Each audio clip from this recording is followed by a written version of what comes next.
Mayfest has been an iconic piece of Tulsa for half a century.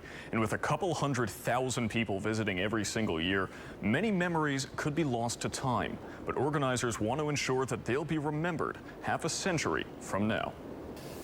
Exactly 100 days ago, the University of Tulsa took charge of Mayfest. President Brad Carson jumped at the chance to add a dash of blue and white to its golden jubilee. The 50th anniversary is a chance for us to reflect on what's a really amazing history, starting 50 years ago, called the Jubilee. The celebration has entwined and matured with its organizers, like Mary Jo Sartain, who's been involved with nearly half of them.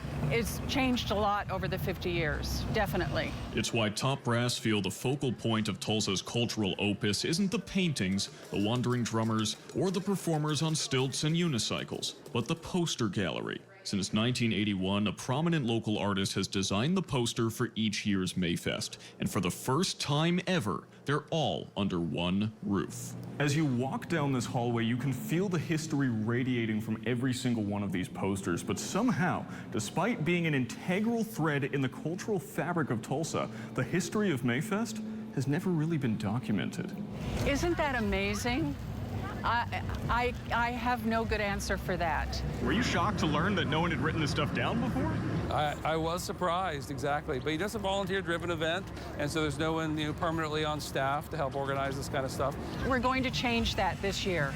Carson proposed the first ever effort to record Mayfest's history. We are pulling from all over, but there are a lot of volunteers who have been involved for a long time, so they know a lot about the history. Volunteers like Sartain, who curated the poster gallery. I think it's very important. Not only do we learn from our mistakes, but we learn what worked. And there's plenty of living history to go around. Hi, can I help you? Like Donna Garlick. We started at Mayfest 34 years ago. She's been selling Indian tacos ever since Mayfest added food vendors. We were one of the first ones that, and I know we're the only one that's still with them. While she hasn't messed with her recipe. We make them the same back then as we do now, except we have added jalapenos. So many people want jalapenos now. The festival has messed with its own. Garlic remembers when it was held downtown. All the buildings were full of workers in the offices, and we would have a huge rush every day at noon. And if you wanted some sizzling fry bread or some ice-cold lemonade,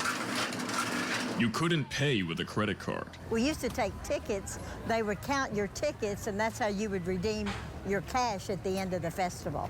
They would weigh the tickets. If it had been rain, you had to take them to a clothes dryer and dry them because they weigh more. And to think these stories would not have been preserved. Do you think that people should be putting together a history of Mayfest? Oh, I think so. That would be good. It really would. So we're just trying to kind of almost create an oral history, if you will, of Mayfest to carry forward. So far, Sartain has collected posters, navigated newspaper archives, and connected with attendees online. Because there's so many stories here at Mayfest of people who were here at the first Mayfest, people who got engaged, who met their future spouse. We're getting a lot of stories like that that are just coming out as the festival continues. What a shame it would be if this crucial component of Tulsa's history evaporated and we could not reminisce over memories as sweet as lemonade. And the straw. Thank you. Appreciate it. Thank you. Thank you. You're welcome.